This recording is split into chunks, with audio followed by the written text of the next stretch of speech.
Assalamualaikum warahmatullahi wabarakatuh.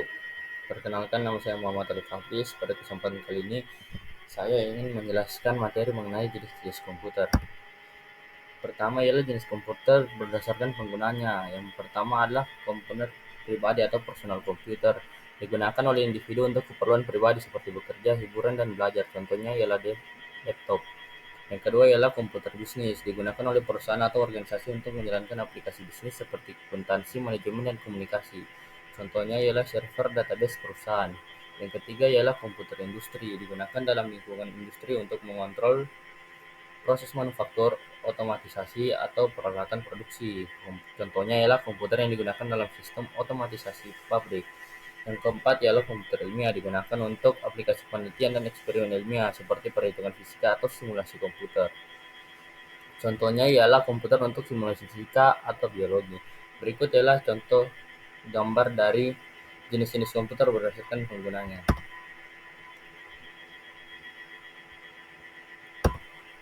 Selanjutnya ialah jenis komputer berdasarkan data yang diolah. Yang pertama ialah komputer analog, mengolah data dalam bentuk kontinu seperti arus listrik atau gelombang. Komputer ini digunakan untuk proses perhitungan yang melibatkan data fisik yang bervariasi secara terus-menerus. Contohnya ialah sistem pengendalian secara otomatis. Yang kedua ialah komputer digital, mengolah data dalam bentuk diskrit atau bilangan biner. Komputer digital adalah jenis komputer yang paling umum digunakan saat ini. Contohnya ialah laptop, smartphone, dan server. Yang ketiga ialah komputer hibrida, menggabungkan sifat dari komputer analog dan digital. Biasanya digunakan untuk aplikasi yang memerlukan pengolahan data kontinu dan diskrit secara bersamaan. Contohnya ialah mesin CT scan di rumah sakit yang memproses data medis digital dan analog. Berikut ialah contoh dari jenis komputer berdasarkan data yang diolah. Selanjutnya ialah jenis komputer berdasarkan skala kemampuannya. Yang pertama ialah komputer super atau superkomputer. Memiliki kemampuan pemrosesan yang sangat tinggi dan digunakan untuk tugas yang membutuhkan perhitungan besar dan kompleks.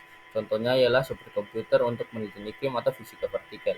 Yang kedua ialah komputer mainframe, memiliki kapasitas yang lebih besar daripada komputer pribadi dan digunakan oleh perusahaan besar atau organisasi pemerintah untuk memproses data dalam jumlah yang besar. Contohnya ialah komputer di bank atau perusahaan besar. Yang ketiga ialah komputer mini atau mini komputer. Lebih kecil dari mainframe tetapi masih dapat menangani tugas pengolahan data yang cukup besar. Digunakan oleh organisasi kecil atau menengah. Contohnya ialah komputer untuk penelitian atau kontrol industri. Dan yang keempat ialah komputer mikrokomputer. Komputer dengan kemampuan pengolahan data yang lebih rendah biasanya digunakan untuk aplikasi pribadi atau tugas-tugas sederhana. Contohnya laptop, desktop, dan tablet. Berikut ialah contoh-contoh dari jenis komputer berdasarkan skala kemampuannya. Terima kasih telah memperhatikan video ini. Wassalamualaikum warahmatullahi wabarakatuh.